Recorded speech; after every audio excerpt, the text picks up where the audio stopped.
good journey. I haven't really done a vlog like this in forever, it feels like, but it's gonna be a quick little one take.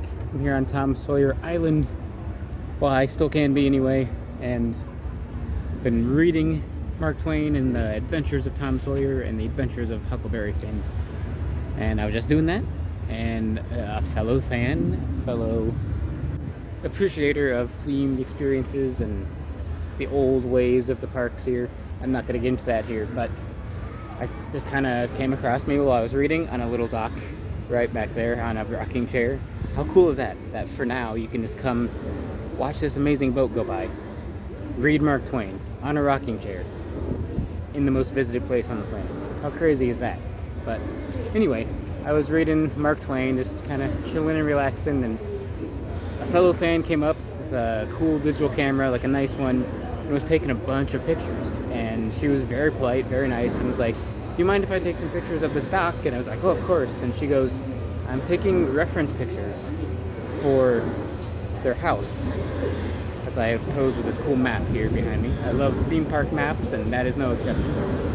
But she says she's taking reference pictures of their house because they are going to have, I think she said part of their backyard is going to be themed around Tom Sawyer Island. So she's going to recreate some of the dock that I was sitting on and some of the island in their backyard. And I was like, holy crap, I'm not as crazy as I thought. I am crazy, but I'm not as crazy as I thought, because that's what I'm doing at home. I'm going to recreate a little bit of Restaurantosaurus in our guest room. We call it Guest Roomosaurus. I'm going to recreate some Star Wars things, like kind of a little bit of the Sublight Lounge from the Star Cruiser. I'm calling it the Trilon Lounge. And I'm going to recreate some of the Adventurers Club / SEA kind of representation. And I'm going to call that, as you've probably seen. Right, there she goes, actually. That was fun. That was her. She's the awesome fan taking the reference pictures. But for the Kungaloosh Cove, that's going to be the Adventurers Club / SEA inspired area. So I am not the only person that's doing that. I'm not the only person recreating these themed environments and themed experiences that they're taking away from us and closing. As I'm basically just following the riverboat here, unintentionally. But there she goes, riverboat right there, Liberty Bell. As I make my way into Fort Langhorne, but that's incredible. I thought I was like the only person crazy enough to be like, these places need to be documented and rebuilt, essentially. Like, I'm not rebuilding as much as I wish I could. I'm not going to be able to rebuild Tom Sawyer Island and Fort Langhorne and the Liberty Bell, but other people are. She's going to do that in her backyard and maybe in their house somewhere. So I am not as crazy as I thought, I guess. Other people are doing it, thankfully, because it needs to be done to keep these kind of things alive. And after she told me that, and after she was like, "It's cool that you're reading Mark Twain here on the island," she was like, "I feel like not enough of these places still exist. Not enough of these are around in people's childhood nowadays." And I completely agreed. And it's sad that we're losing this, and they're refurbing Big Thunder Mountain. But look at that. How cool is that? It's Big Thunder Mountain. This view. The river between you and the island. When it's open, for you and the mountain. When Big Thunder Mountain's open, you can see the trains whizzing right by you. You don't get this view anywhere else.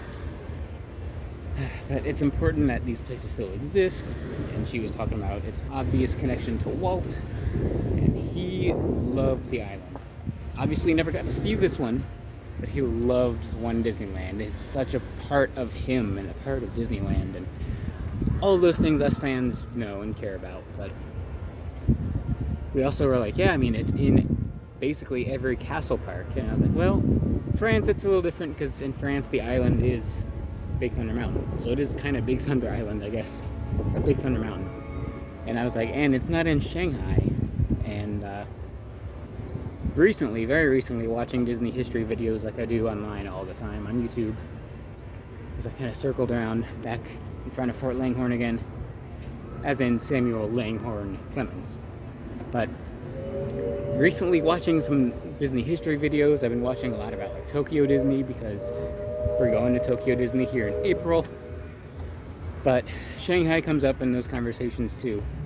And Shanghai Disney, as great as it is, because I want to see their pirates one day, and Adventure Isle does look cool. Adventure Isle is kind of like their version of Tom Sawyer Island in a way, because it's the only place that's not like roller coaster, e-ticket ride, whatever.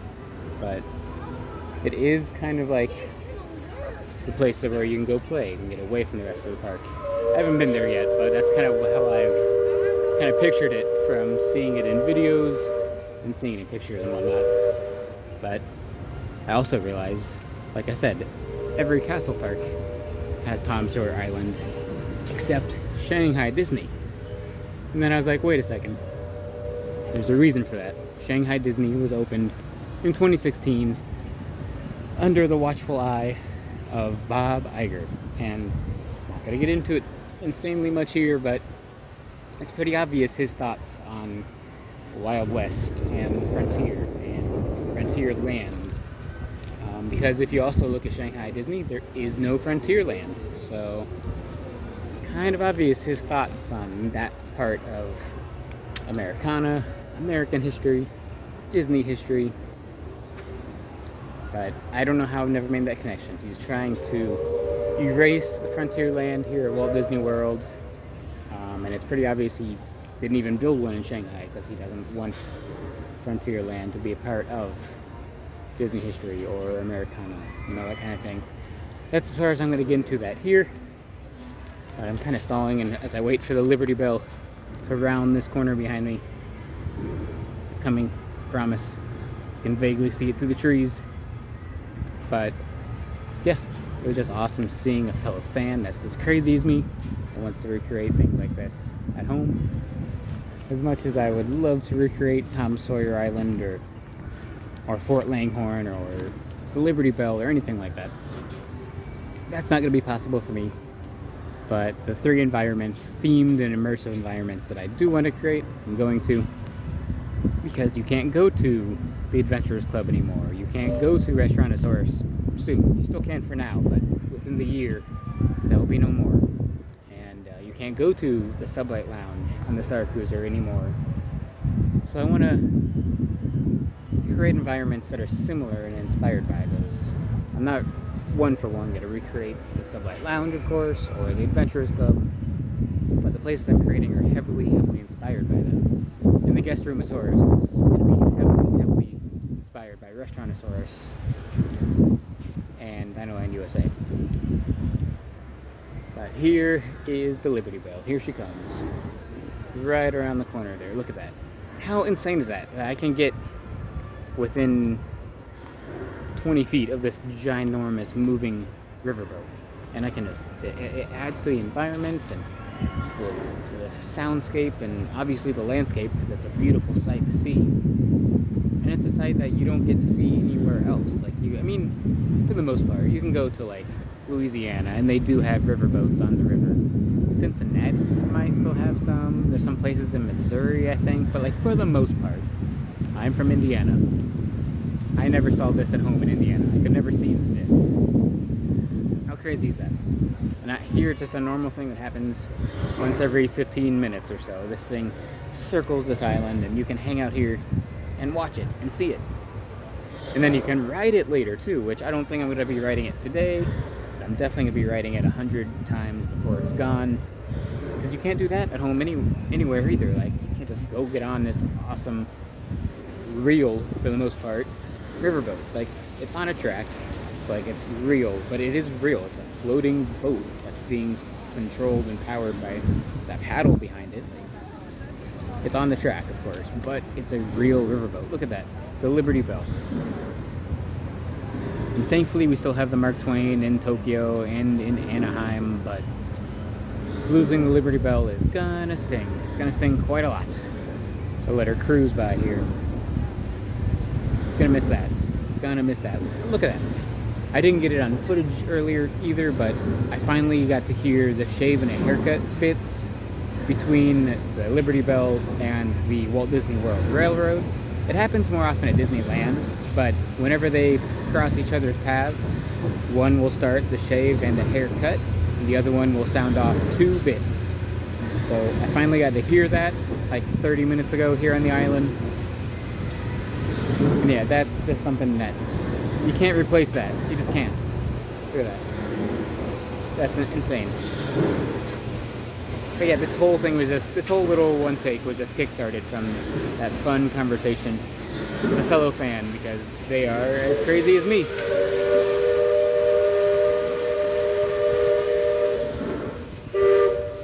As crazy as me, they're gonna recreate parts of Tom Sawyer Island in their own home.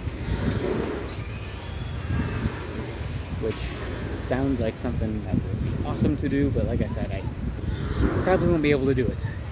I will definitely be doing a guest roomosaurus inspired by Dino Land, Tridon Lounge inspired by Sublight Lounge, and the Congolese Cove inspired by the Adventurers Club. I mean, look at this. There's been a handful of people that's been in the background of this video and stuff, and I guess you could argue that's why they're closing it, but that's what makes it so great. And this view, look at this view. Look at that. That's what makes it so great, though. You have these sights, beautiful, these sounds, and these views. Look at that view. Big Thunder behind me. This is awesome. Like I said, I guess because it's empty, you could argue that's why it's got to go away, because it's empty, because nobody goes. But it also adds to the ambiance of the rest of Frontierland, which everybody does go to. It's heavily populated over there. They go to Tiana's Bayou Adventure. You know, they go to Big Thunder when it's open. You know, like, it adds to the environment, to the themed environment, which is what these parks are supposed to be all about. I'm not going to rant too much, though. I guess I'm just basically following the Liberty Bell. There she goes again. But let me cross this rickety bridge, the famous or infamous barrel bridge. Flip it around. There she goes again. Look at that. Barrel bridge. Tom and Huck's way. Tom and Huck would definitely go this way. The more I read the book, the more I see, yep, they would be going this way. Ooh. This one is always a lot goofier to walk on than it looks. But it's fun. But I mean, this view is going to be gone soon. Like, look at this. You won't have a Haunted Mansion behind you across the river anymore. Ka-chow, I guess, you know? Ka-chow. So, I don't know. I'm not going to get into that side of things of why I don't want it to go away too much today. I just wanted to say it was awesome seeing a fellow fan doing the things that I'm doing, creating our own themed immersive environments at our own house that cannot be taken away from us. I don't know, man. That was the coolest thing. That made my day. And we talked about the book, because I'm reading Tom Sawyer and Huck and all those classics. So, right there behind me, a beautiful Liberty Bell. That's probably gonna do it for this rant. I don't know.